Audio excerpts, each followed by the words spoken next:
well today. Welcome to How Did We Get Here educational program, sponsored and presented by the High Point Historical Society and the High Point Museum. I'm Van Trivet of the High Point Historical Society. The Historical Society collects, preserves, and showcases the history of Greater High Point to foster a shared appreciation of our community reflected in stories, events, and traditions of our past. We extend our invitation for you to join our organization. And Julie is right here if you have any questions about the society and how to join.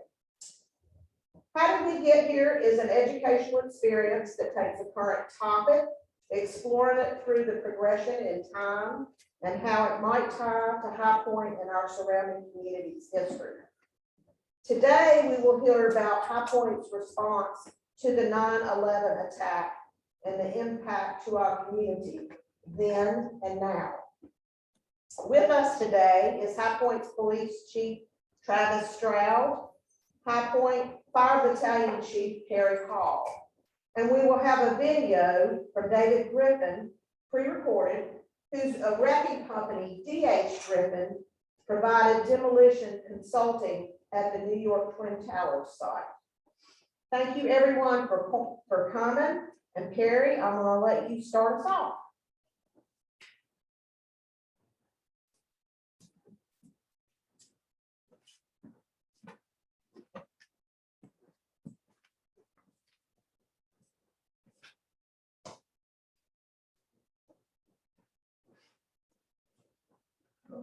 Good morning. Many of us still vividly recall the beauty of that day, as beautiful as it was here, as the same as it was in New York City and in Washington, D.C. and in Pennsylvania that morning. Unforgettable September morning, which later became the backdrop for the tragic events that followed. Despite our shared grief in the aftermath of 9/11, the things that brought us all together as a nation, hope and resilience and unity lifted us up as a nation.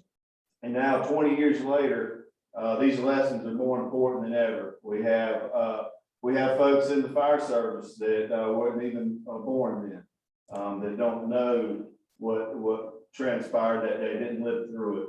Those of us that remember that day, it is our duty and our obligation and our responsibility to share the stories of compassion showed to one another, the resolve demonstrated to the world, and how, in the face of unfathomable loss, we rose as one on that fateful day and the months to follow. I think a quote from President George W. Bush that kind of brings together what we're doing today. President Bush said it best: these acts shatter steel, but they cannot dent the steel of American resolve. So with that, we'll go into, you want me to just continue? We have Chief there. Okay. Hi.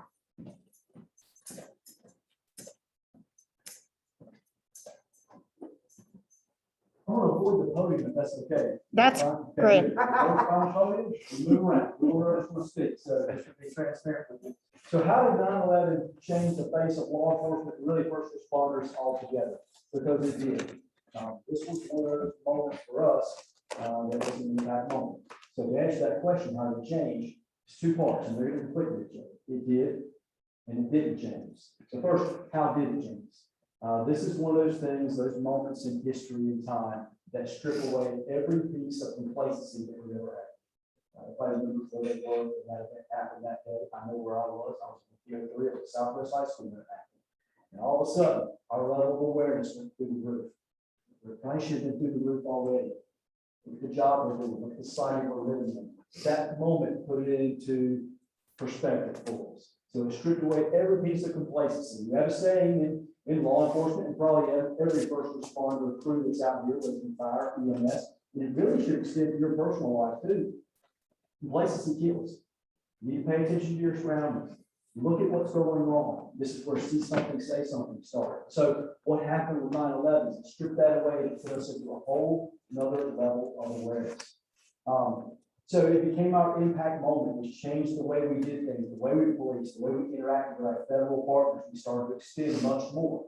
Everything that happened on that level, while a lot of the local responders really were the key catalysts, and we lost 3,000 lives that day. A lot of them were first responders from the local level. Really, we need things to happen at the federal level, which we don't have to connect with. So we started to integrate our groups much more. When our federal task forces, we can force multiply for all our federal groups, which just extends that territorial jurisdiction that all of us have. So that was one of the things that really happened. Our National Incident Management System, our NIM system, when you respond to mass casualty incidents, a big core out there, and a lot of people are coming in to work together, you need to be on the same page. And for years, we have not been on the same page. I hate to break it to you. That's just being transparent and honest. We have learned now, since incidents such as this, to get on the same page. It's much more efficient and effective, and we have a better product than we do. This was an impact moment for us. It was one of those things, oh, this will never happen. We probably said that long before 2 planes crashed into the Twin Towers. Did we not? Oh, no. Who ever thought that? Well, it changed things. Here's another day for you, April the 20th, 1999. You tell me what happened on that day? Does it change the way law enforcement responds to school shooters? Anybody tell me what that day was? Columbine. Exactly what it was. That was another moment for us. Oh, this will never happen. It changed the way we responded. Our traditional tactics of surround and contain were out the door. They failed that day. We failed those children in that school by using antiquated tactics and not thinking ahead. It has completely changed how we respond to active shooter threats, which we're still evolving with today. And you can see they're still happening today. So we need to keep adjusting, keep our awareness levels through the roof. And this, with this 9/11, happened 20 years ago. Okay, we think we're so blind, we don't think this should happen again in some other capacity. Absolutely not. That's what this piece of steel is going to recognize for us today. It'll be a beacon out there so that we can always reflect back to, help be our reminder, help not let us fall into that complacent level where we get caught slipping again. Because that's what we did. There were red flags out there. We just didn't see them. And it's all of our jobs to watch those red flags and do something about it from this point forward. So at the end of the day, I'll speak for Perry, I'll speak for all the firemen in here, and everybody else, all our law enforcement partners. At the end of the day, if we have one mission, we can tailor it down. The one thing we want to accomplish every single day is to keep you safe. That's what we want. Safety is the key. Everything else is residual. It's just about keeping you safe. And that's the way we're going to look forward, moving as a first responder community, is keeping you safe. So that piece of steel should be the reminder for us to remain vigilant. Don't get in the complacent level that we once were. Over the past, of course, last weekend, I want everybody to remember September 11th, the events of September 11th, long beyond the 10th, the 11th, and the 12th of September every year. You need to remember every single day. I'm proud of every single one of you for being here today. It's now the 15th, and you're still remembering September 11th. That's good. We want that kind of vigilance and that kind of remembrance every day. That's what's going to keep us on our toes. And that's what's going to help keep us safe in the long run. So I appreciate you having me here today. Thank you very much. I'm just going to ask a question. Can you share, just from your experience that day, how you were notified of what was happening? Well, that day I was working at Southwest High School, so I had a school full of kids in there too, which was always a hectic environment anyway. But I remember when it came through, I was not notified through law enforcement channels, believe it or not. I saw it on the news as I walked through the office. That's how I just happened to go in the office to help one of the assistant principals deal with disciplinary matter, and I saw something on one of the screens, and I stopped and looked back, and I was like, oh my goodness, what is going on? And the first thing I was like, oh, maybe that's an accident. Although in my heart, I knew that wasn't an accident. Of course, maybe 16, 17, 18 minutes later, it clearly was not an accident. The second plane hit the second tower. So for me, it became a whole realm of emotions in there. I'm here at my school. I need to protect all my kids. Our school's going to get attacked next. One of our long-standing terms is, if you really want to shut down the nation, attack the school first. Go after the school in multiple capacities. It'll shut down everything. But they think parents will leave their jobs and stop working that day to go get their kids. They absolutely will. Our economy will come to a breaking halt right there, and everything will shut down. So my concern was, oh, we're gonna have some sort of attack on one of our schools. And then it became into the overall level of community of Piper.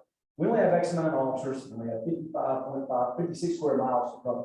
So I'm, is my best student here, or are we gonna be shooting? At the time I was on our SWAT team, and I was thinking, are we getting ready to suit up and get into action in some way? Are we gonna be deployed? So that was going through my mind. And then on a personal level, my family came into my mind as well, and shit with everybody. At the time, my wife was pregnant. I remember praying my son would not be born that day. He was born 10 days later.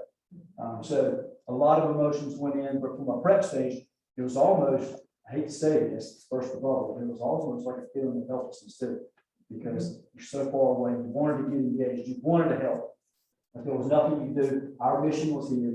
Our mission was like, to keep our people safe. So we started rallying around, shore up some things. We probably should have had shored up long before, but again, that's our life bulb moment. That's what keeps me place to see out of there. So it was a long day. It extends much further than a day. Right. And then the next day following, then you are all made aware of, and how did our police, how did it change the next day for our community? Well, it became harder the next day, actually.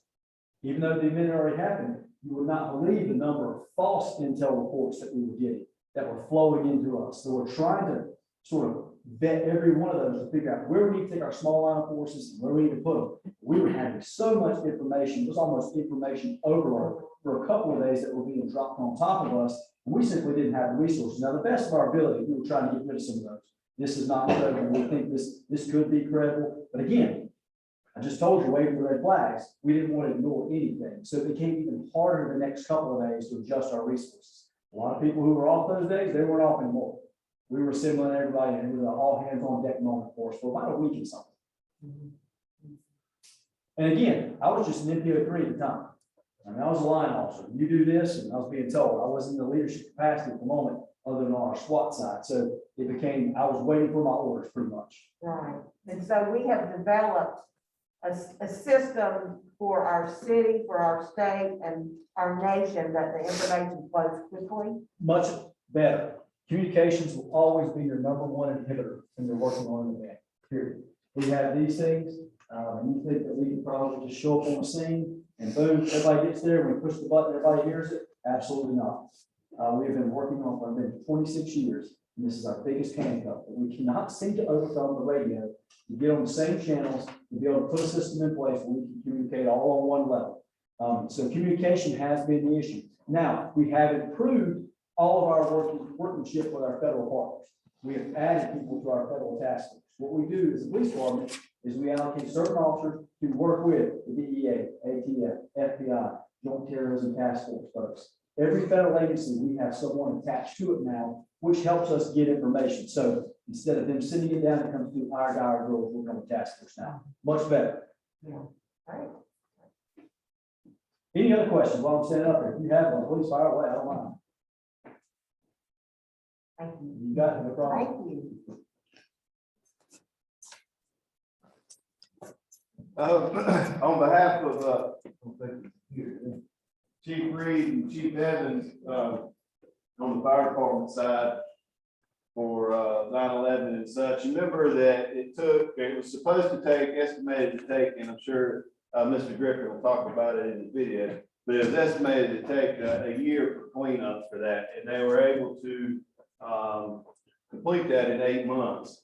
So many of you probably remember on May 30th of 2002, the ceremony that took place that day. Very solemn ceremony. There wasn't any speeches.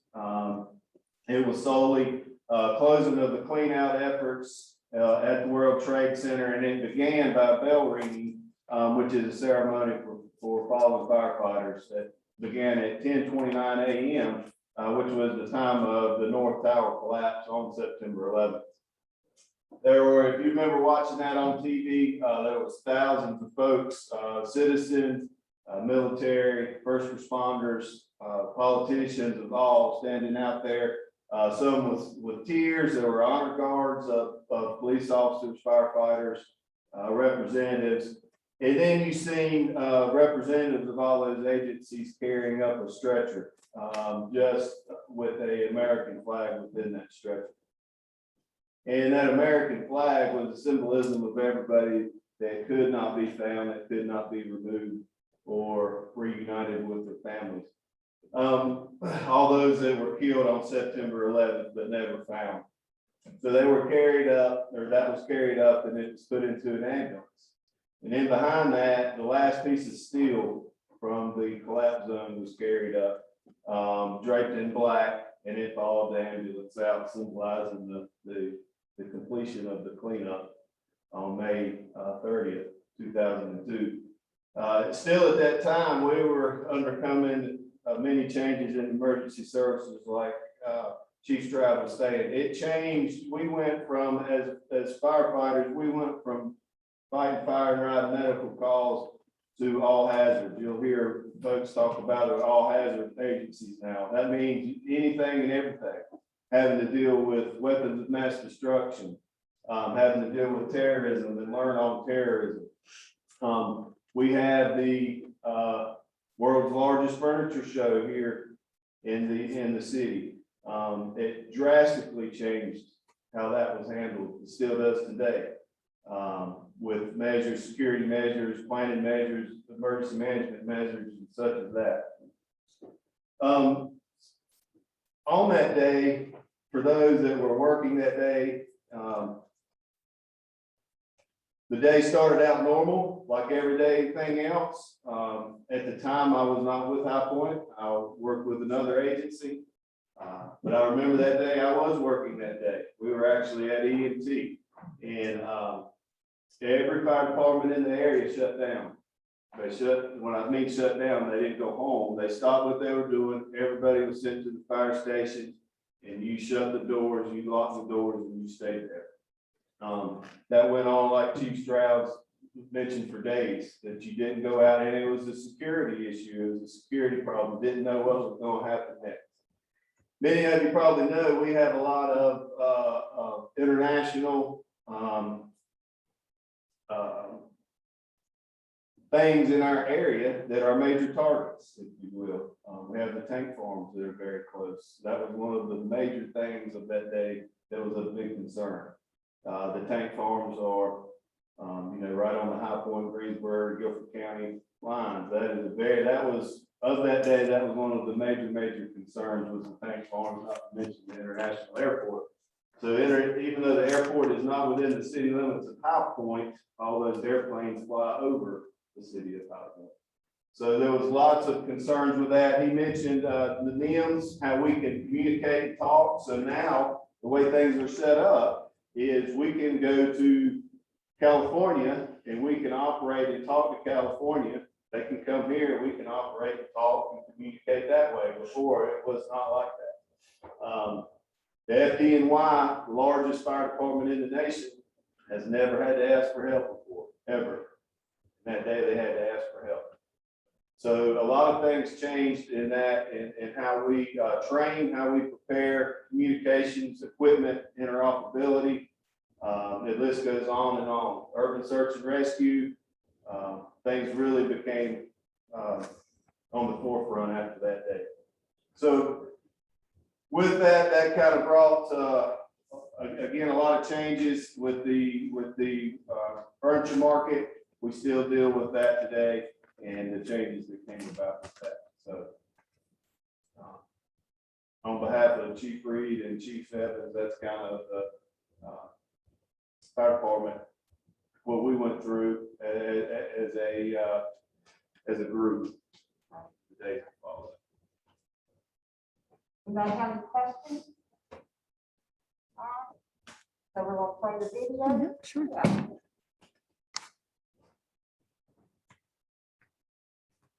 This is a video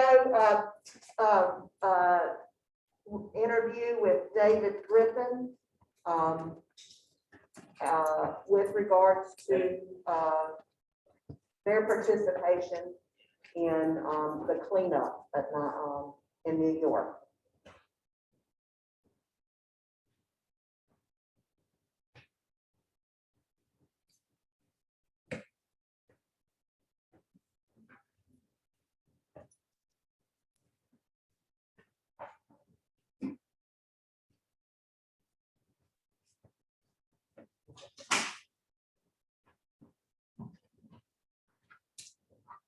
piano question. I'll show you my, NIM stands for, National Incident Management System.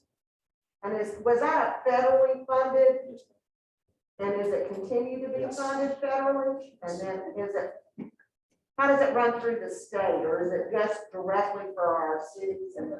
No, it runs through, well, it's through every level of city government, federal and local.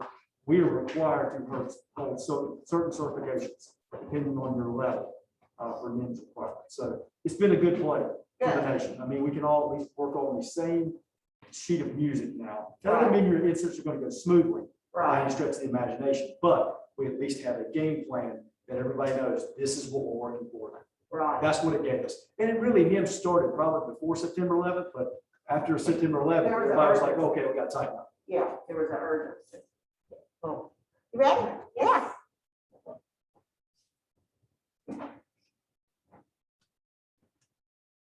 David Griffin Jr., President of the D.H. Griffin family.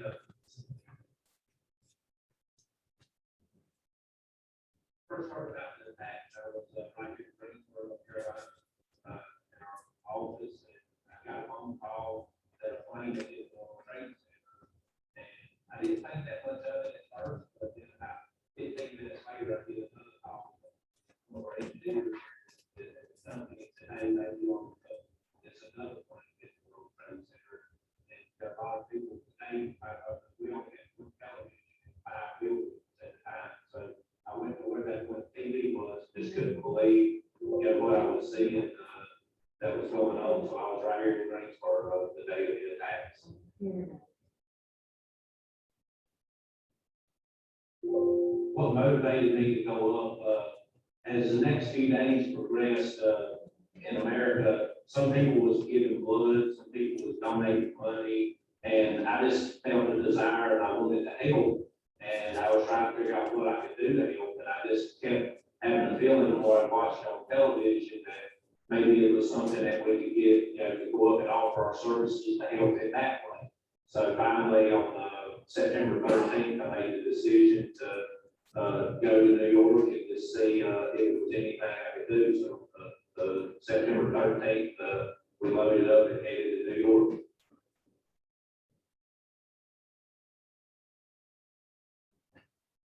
Basically, I wound up literally snuck into the site because we wasn't invited. So kind of snuck in and just started meeting people. I knew a couple of the contractors that was doing some of the work, some of the large general contractors.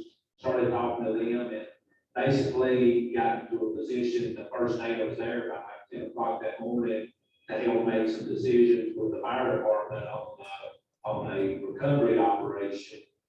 They was not happy with the way some of the stuff was going, and I just spoke up and said, hey, have you thought about we could do it this way? The fire chief turned around and was like, who are you? I said, well, I'm David Griffin from North Carolina, which he didn't think I was from Brooklyn, when I was talking. He just said, well, are you in charge here? And one of the people that I've been talking to, he's like, nah, I guess he can make a decision for us, because they were struggling with the decision, and he had heard of our company. And so literally about an hour, we made the decision. It worked out really well. By the time those people's boss got back, he's like, that was pretty risky. You just stepped in and made that decision. I said, well, somebody had to make it. That's what we do. So that afternoon, that company hired us to help them in charge of World Trade. It was 4 quadrants. They had Vista Hotel and World Trade Center too. So they hired us to help solve with them. So that's how I initially got involved.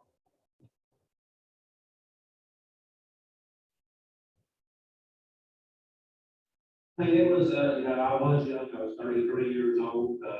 It was scary. It was challenging. It was an emotional roller coaster, physically, spiritually, mentally. It was a tough project, obviously, what we was dealing with, but it's also kind of the Super Bowl of your career. It's the largest demolition project that had ever been done in America. So it was a lot of pressure, and especially a few days after that, on September 25th, is when we got put in charge of the entire project. So in a very short period of time, we made a lot of critical decisions that people's eyes. And, you know, again, I was young, but, I grew up in this business and I had a lot of great teammates around me, helping me. And I got to work with some really, really talented people there in New York that I became fast friends with. And, between all of us, we made a great team. And that's, you know, I was young, but I had a lot of good people around me.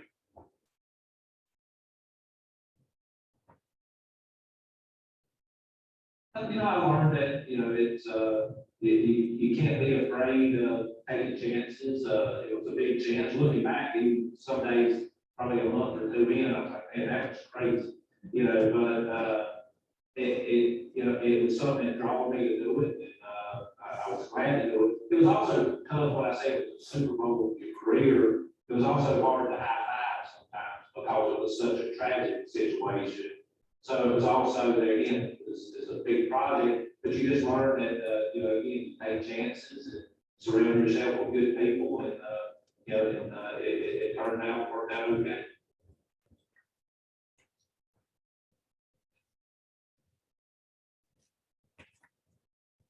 Our company was there a total of, I was there personally for 9 months as the manager of the site. We was overseeing 4,000 people a day.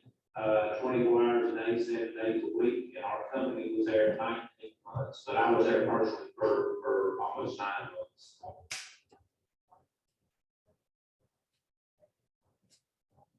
The first 30 days, I was staying in the hotel, kicked into Madison, and then we rented out 2 or 3 floors of the apartment building about a block and a half site. Because a lot of the people that lived in the buildings, people lived 3 or 4 blocks less.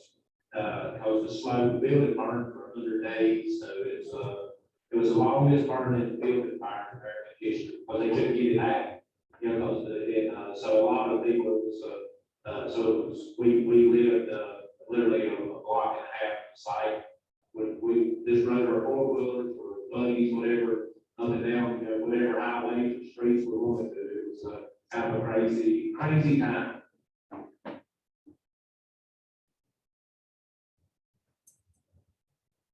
My kids was 10, 8, and 8 months old. They went up that day with me. And my wife and kids stayed back at the hotel. You know, but as time went on, I brought my daughters down to the site multiple times. Because there again, I wanted to teach them that, you know, it's this is real, and you know, I wanted to see it firsthand. We try to raise our kids that, you know, everybody in the world ain't nice. You know, I mean, it's you can't live in a bubble thinking everybody's nice. You know, and some people are like, why would you carry them that? Well, we didn't carry them into the physical side, but kids need to know. I mean, you know, again, it was 10 and 8, they wasn't for it. You know, so they needed to know. And they was, you know, they wanted to see what their name was doing.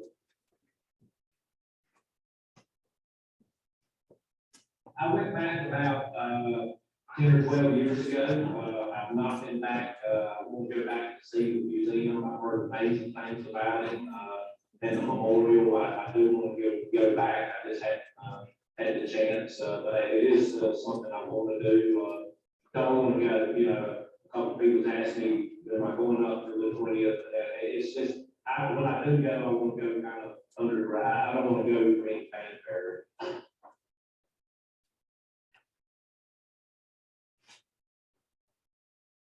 You know, some of the things I've learned, you know, just again, be willing to get outside your comfort zone. It changed my life forever. It also made me appreciate not taking life for granted, because you know, almost 3,000 people that day were doing no different what we're doing today, our job. And you know, it reminds you how precious life is. You see the implications of families are changed forever in an instant. Don't take things for granted. Now, it is easy for someone, sometimes we all get caught up in the petty things of life, but sometimes it's just a recheck of, you know, hey, you know, just be thankful for what you have and try to take advantage of every day. Right, thank you. Right, that was good. Wonderful. All righty, well, we are gonna unveil our artifact that the DH Griffin has generously donated to the High Point Museum. Does anybody have any questions or comments, or would you like to share your experience from 9/11 or any comments? Yes, ma'am. Okay, I'll just say, we were in Italy at that time, and we just happened to have the television on, CNN, and at first we thought, it was a movie or, but it was on during the news. And then when the second plane came in, we thought they were just showing it over again. We didn't realize there were actually two planes. Right. So that CNN covered it very well. Yeah. Then out of the country, did you have a hard time getting back in? Did any of that? No, we were actually living there then. Oh, okay. But when I talked to my friends, we had moved from New York to Italy. I guess 15 years before that. And when I saw my friends, they were all right after the incident. My friends were saying, about the smoke, because they all lived in the 70s and 80s and way uptown. But you were still aware of this. At the end of Fifth Avenue, you could see the smoke and. Yeah. Good. Well, all righty. Well, on the count of 3, I'm going to let you all unveil that. 1, 2, 3. All right. And Perry, can you tell us a little bit about this? The steel? The steel, Uh-huh. sure. So, DH Griffin is a wonderful company to deal with emergency services. They do a lot for us. And one of the things they did, and I don't know how much they brought back, but they brought back tremendous amounts of steel to their yard in Greensboro. DH also has facilities here at High Point, so they're a national company. But they give steel to emergency services, and we have one for the city of High Point as well that they donated to the police and fire department that is at Station 1. They're near HBU, but they cut this out. This is from World Trade Center 1. It is a piece of steel that they cut out, and they donated this to the museum and to the historical society. And then the picture that they have here with it is actually a picture that I took. I'm very fortunate to be on a personal level, very fortunate to be able to go there several times. The first time being November after September 2001. So while we were down there at the pile, a battalion chief came up on a 4-wheeler to get American flags for 7 firefighters they located in the pile. And I happened to just be standing behind them when he came up, and I took that picture. So that is where the picture come from, and then the steel as well. Yes, sir. And where did the debris get hauled to? Because on Manhattan, you either got to go through a tunnel or bridge. That's a very good question. So they took everything over to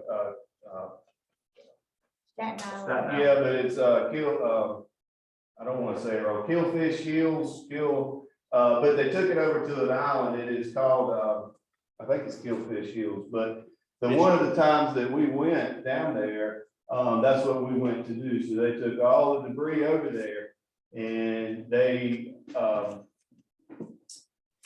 sent out nationwide for emergency services crews to come and assist them and to go down, and you sifted through the debris that they brought in. So the debris, they take it dump trucks over there to the island, they put it on conveyor belts, and you would sift through. So all the stuff that you've seen, like driver's licenses and passports and stuff like that, wedding ring, that's where all that was found, on those conveyor belts. Wow. And DH Griffin put that call out. Or did another, the other Honestly, I can't contractors? remember how that Uh-huh. come Yeah, out. It's probably through FEMA, Right. and then it was volunteer basis. Wow, wow. Folks went up. And they would put you up at like synagogues and church complexes and stuff like that. For the time that you were there, so that is a very good question.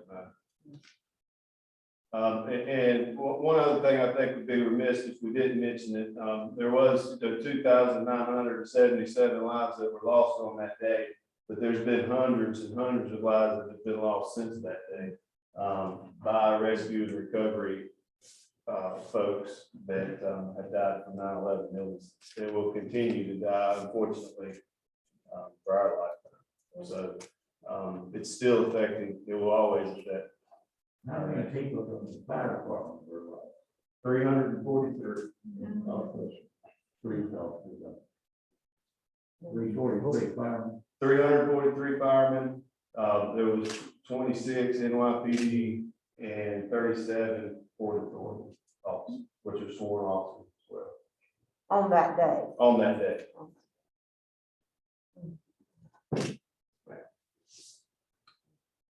Any other questions? Has anybody here been to the museum? I understand I have now. Yes, ma'am, I have. Yes, I have to. Yes, ma'am. It's very, Can you tell us something about it? I mean, it's, everything they put into the planning of that goes to the tower. So the exact, when you see the monuments with the names on it, all of that is geometrically exactly how the tower stood.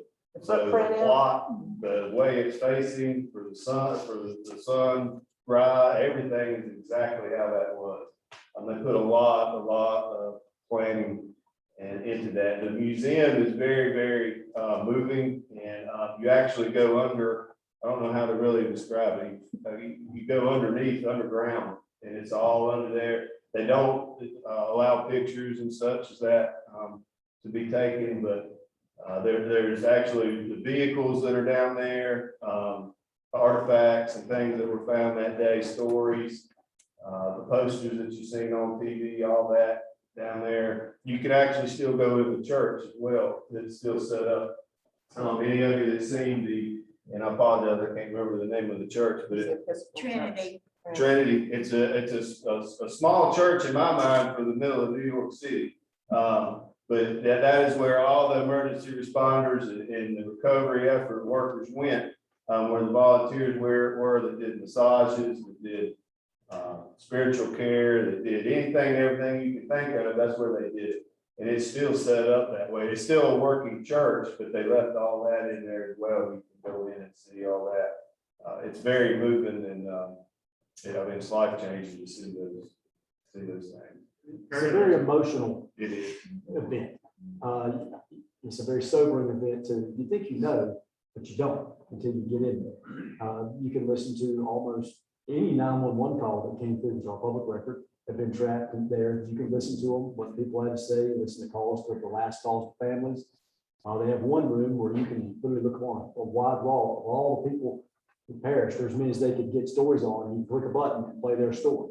It is quite moving. It is one, I don't think one trip ever gets you enough. I mean, I will be back at some point in time to revisit again. Again, that's the never forget. That is the remember part. That's the, like I said, this is going to be a beacon for us. We need to keep it going. I cannot tell you, this is another script you need to make. This and probably the Holocaust Museum are the two probably most sobering events in my 49-year existence.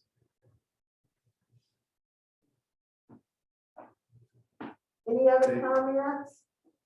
Questions? Yes, sir.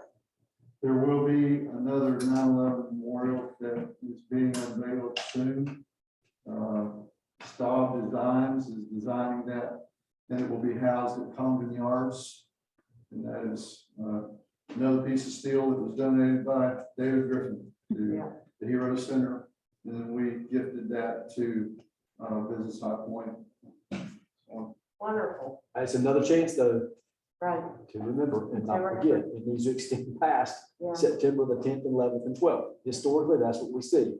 It jumps back up for those 3 days, and then everybody moves back into the dusk or whatever cloud you want to move into. That's what we cannot do anymore. We have got to remain vigilant and put this on the forefront of our minds every single day.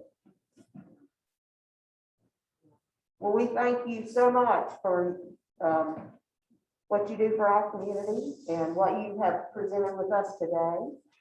And that is the end of our program.